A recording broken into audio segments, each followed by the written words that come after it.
Semua orang nganggap dia cuma tukang tambal ban pinggir jalan. Tapi nggak ada yang tahu, satu keputusannya hari itu bikin ribuan orang nangis. Dan saat identitas aslinya kebongkar, semua terlambat. Namanya Darmawan Pratama. Di dunia bisnis nama itu gede banget. Pemilik grup usaha properti, tambang, dan perbankan. Asetnya, orang-orang bilang tembus puluhan triliun. Tapi pagi itu, Darmawan berdiri di pinggir jalan, di bawah terik matahari, pakai kaos lusuh, celana jeans belel, tangan kotor kena oli, dan di depannya, sebuah motor bebek tua banyak kempes. Mas, bisa ditambal sekarang? Suara seorang ibu-ibu terdengar ragu. Darmawan ngangguk. Bisa bu, duduk aja dulu. Ibu itu jelas nggak tahu kalau tukang tambal ban di depannya adalah salah satu orang terkaya di negeri ini. Semua ini bukan kebetulan, bukan iseng, dan jelas bukan konten. Seminggu sebelumnya, Darmawan duduk sendirian di ruang kerjanya yang super mewah. Gedung lantai 40, kaca besar menghadap kota, lampu kuning hangat, semua kelihatan sempurna. Tapi hatinya kosong. Laporan keuangan numpuk, angka untung naik, grafik terus menanjak. Tapi entah kenapa, dia ngerasa jauh banget dari manusia. Setiap rapat, yang dibahas cuma target, margin, efisiensi. Setiap ketemu orang, semua nunduk, semua jilat. Gak ada yang berani jujur, gak ada yang berani bilang susah. Sampai suatu malam, Darmawan buka laci meja lamanya dan nemu satu benda kecil. Foto hitam putih. Seorang bocah kurus, umur sekitar 10 tahun. Baju tambalan, berdiri di pinggir jalan. Di sampingnya seorang pria tua dengan kotak tambal ban. Itu dia, Darmawan kecil dan ayahnya. Ayahnya tukang tambal ban, asli. Bukan simbolis, bukan cerita motivasi.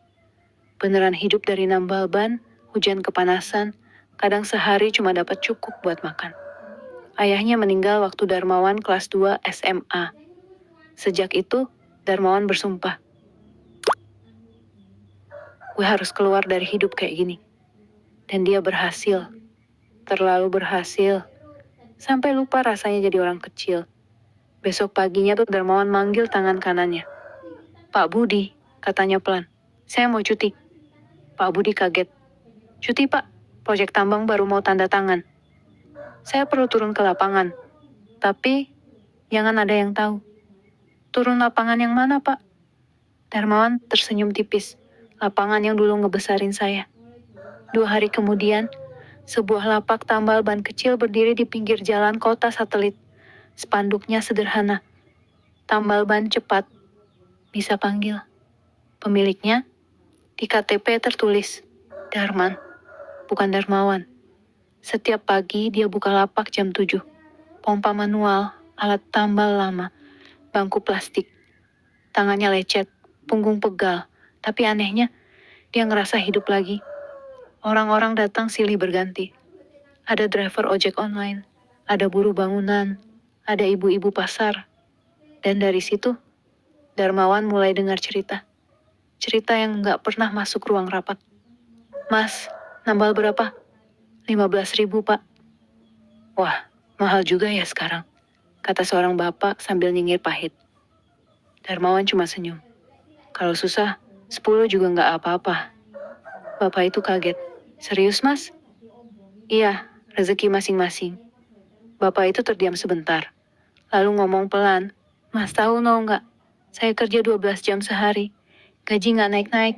Anak mau masuk SMP. Darmawan nggak jawab. Tapi dadanya nyesek. Hari berganti. Lapaknya makin dikenal. Tapi bukan karena murah. Melainkan karena dia mau dengerin. Setiap orang punya cerita. Dan hampir semuanya sama. Kerja keras. Tapi hidup segitu-gitu aja. Sampai suatu sore, datang seorang remaja laki-laki. Bajunya kotor, tangannya penuh bekas luka. Mas, bisa nambal? Suaranya pelan. Bisa. Motornya mana? Remaja itu nunjuk gerobak dorong. Bukan motor. Ban gerobaknya bocor. Ini buat ngangkut galon, katanya. Kalau nggak jalan, saya nggak bisa kerja. Darmawan jongkok. Nambal ban itu dengan serius. Sekolah? Tanyanya. Remaja itu geleng. Udah putus. Kenapa? Bapak meninggal, ibu sakit. Jawaban singkat, tapi berat. Setelah selesai, Darmawan bilang, "Nggak usah bayar." Remaja itu kaget. "Jangan gitu, Mas. Anggap aja rezeki." Remaja itu matanya berkaca-kaca. "Doain aja saya bisa sekolah lagi." Kalimat itu nempel di kepala Darmawan semalaman. Malamnya, di kontrakan kecil yang dia sewa, Darmawan duduk di lantai. Tanpa AC, tanpa kemewahan. Dan untuk pertama kalinya setelah puluhan tahun, dia nangis. Bukan karena rugi, bukan karena bisnis, tapi karena sadar. Selama ini dia hidup di menara tinggi, sementara ribuan orang berjuang di bawahnya. Dan banyak dari mereka, hidupnya bergantung pada keputusan yang dia tanda tangani tanpa pernah dia lihat wajahnya. Tapi hidup nggak pernah berjalan lurus.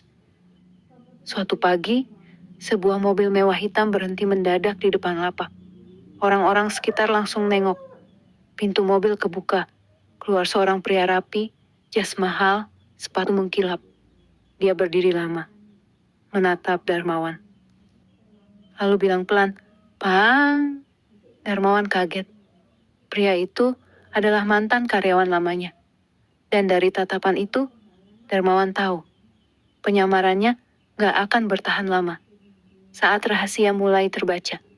Sejak hari mobil mewah itu berhenti di depan lapak, Darmawan tahu, hidupnya gak akan pernah sama lagi.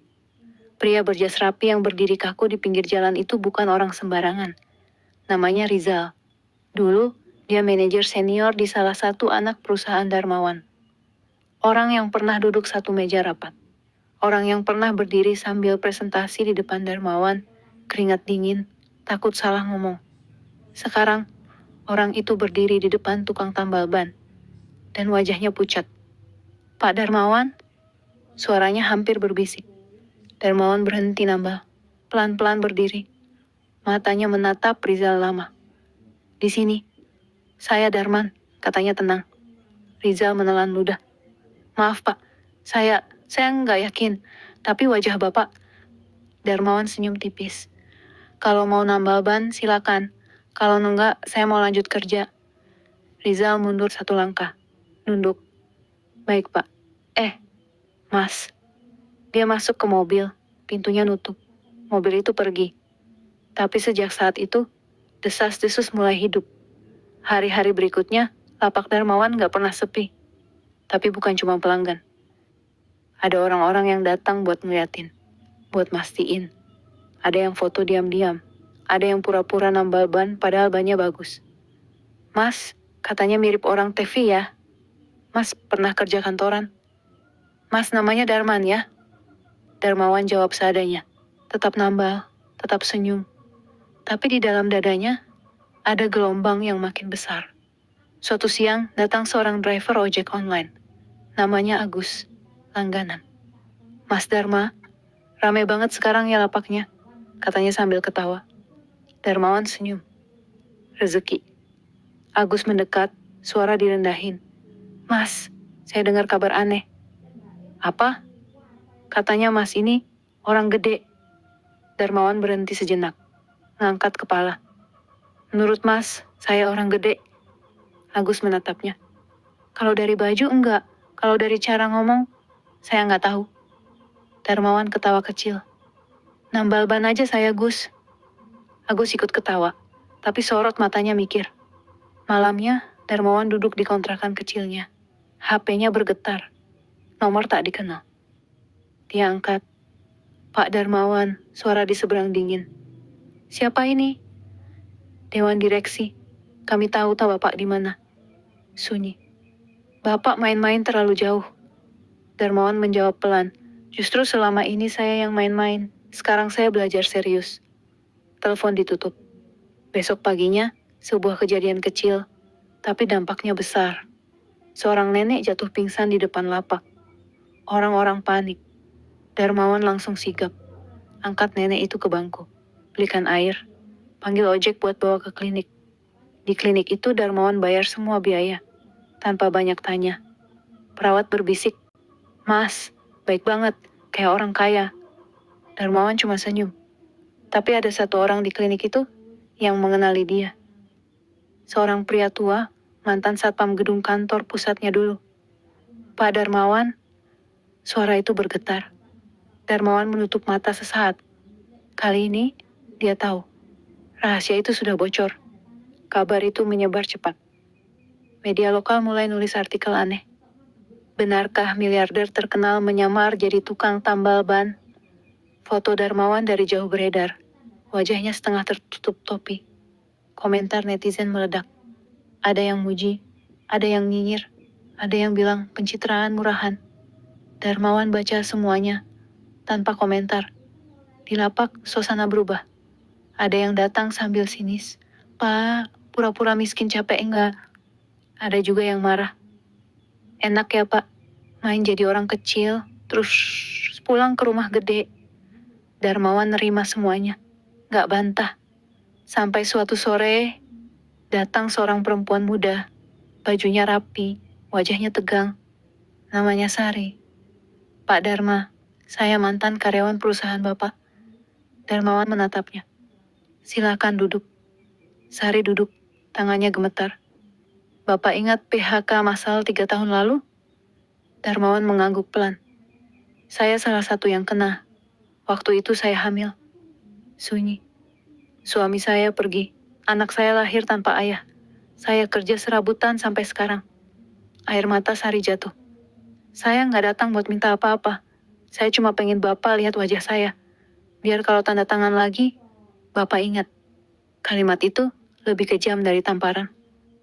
Darmawan berdiri, nunduk dalam-dalam. Terima kasih sudah datang. Malam itu, Darmawan sakit. Bukan demam, bukan masuk angin. Tapi hati. Dia duduk sendirian di pinggir jalan. Lapak sudah tutup, lampu mati. Ya, gumamnya. Kalau ayah hidup, ayah marah nggak sama Darma? Kenangan ayahnya muncul lagi. Wajah lelah, tangan hitam oli, tapi senyum tulus. Dan Darmawan sadar, selama ini dia sudah terlalu jauh. Keesokan harinya Darmawan bikin keputusan. Dia datang ke kantor pusat, bukan sebagai bos besar, tapi sebagai orang yang mau bertanggung jawab. Rapat darurat digelar. Pak Darmawan, kata salah satu direksi, ini akan mengganggu stabilitas perusahaan. Darmawan berdiri. Saya bukan mau nyenengin investor, saya mau benerin kesalahan. Semua terdiam. Kalau perusahaan cuma untung tapi ninggalin luka, lebih baik rugi sedikit, tapi manusiawin. Sore itu, dia kembali ke lapak. Dan di sana, sudah ada wartawan. Kamera. Mik. Pak Darmawan, benar Anda pemilik grup Pratama? Darmawan menatap kamera. Tarik napas panjang. Iya.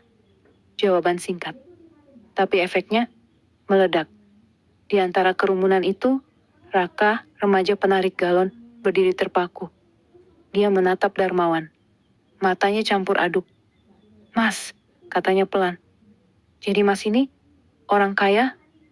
Darmawan jongkok, tatap mata Raka. Iya, tapi itu bukan yang paling penting. Terus, mas masih mau nambal ban?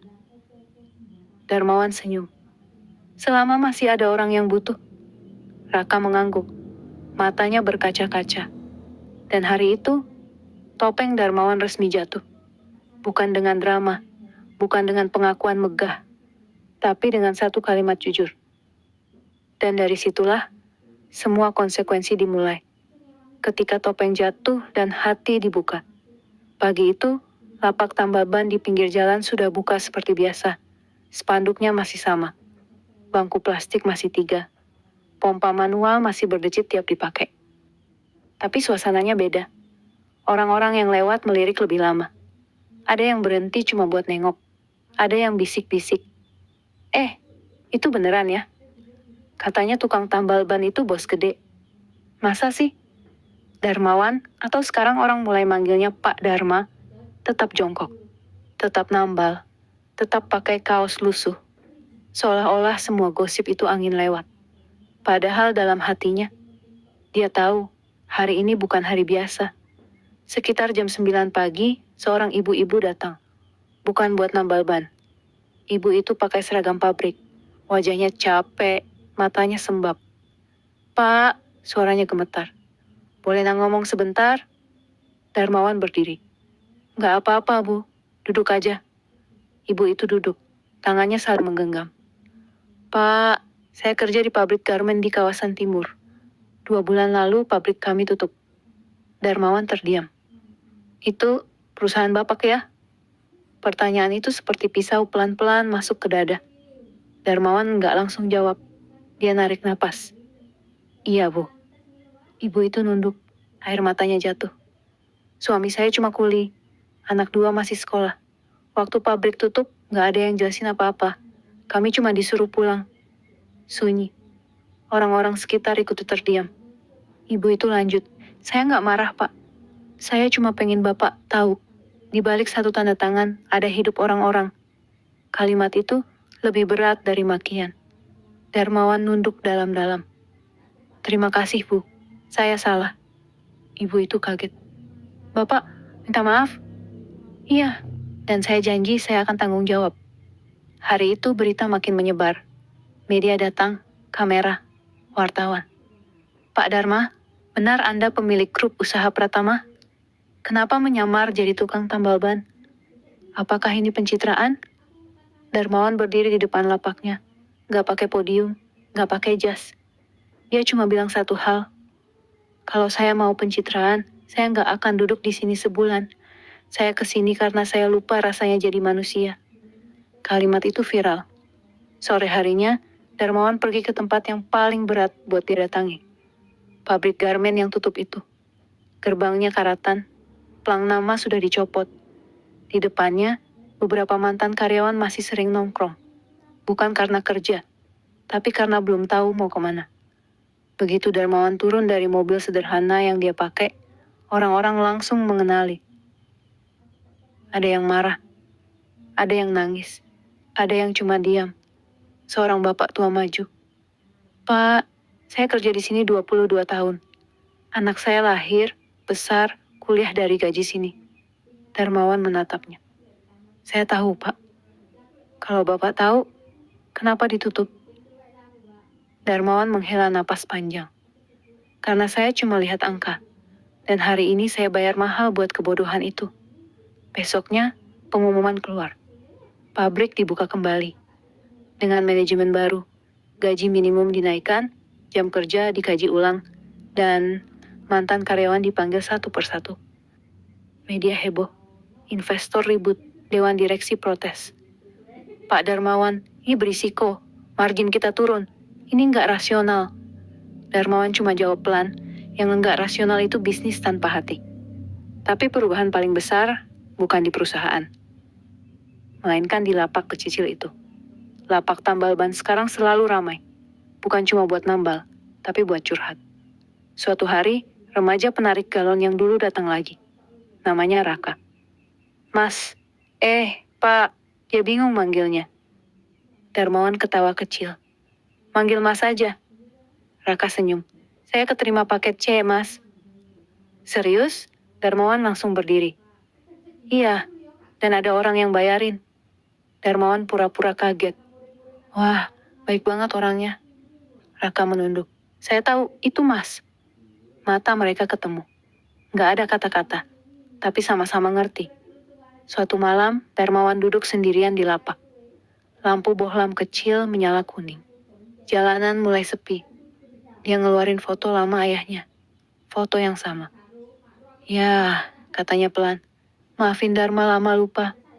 Angin malam lewat, seolah menjawab.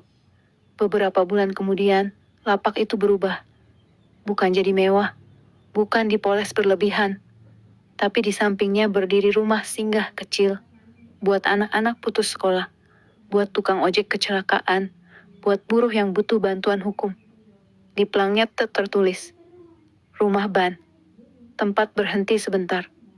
Orang-orang bilang, ngapain miliarder repot-repot? Darmawan cuma jawab, karena dulu ayah saya juga cuma butuh satu orang yang peduli. Dan soal kekayaan, Darmawan tetap kaya, tetap miliarder. Tapi sekarang, dia tahu satu hal. Harta bukan buat menjauh dari manusia, tapi buat mendekat. Suatu pagi seorang anak kecil berdiri di depan lapak. Bajunya tambalan, mirip dia dulu. Om, boleh lihat? Kata anak itu sambil menunjuk alat tambal ban. Darmawan jongkok. Boleh, mau belajar? Anak itu mengangguk semangat. Di kejauhan matahari naik pelan, menyinari lapak kecil itu. Dan untuk pertama kalinya, Darmawan merasa dia benar-benar pulang. Kalau cerita ini nyentuh kamu, jangan cuma ditonton. Tekan like, subscribe, dan share ke orang yang lagi berjuang. Siapa tahu, video ini jadi penguat buat mereka hari ini.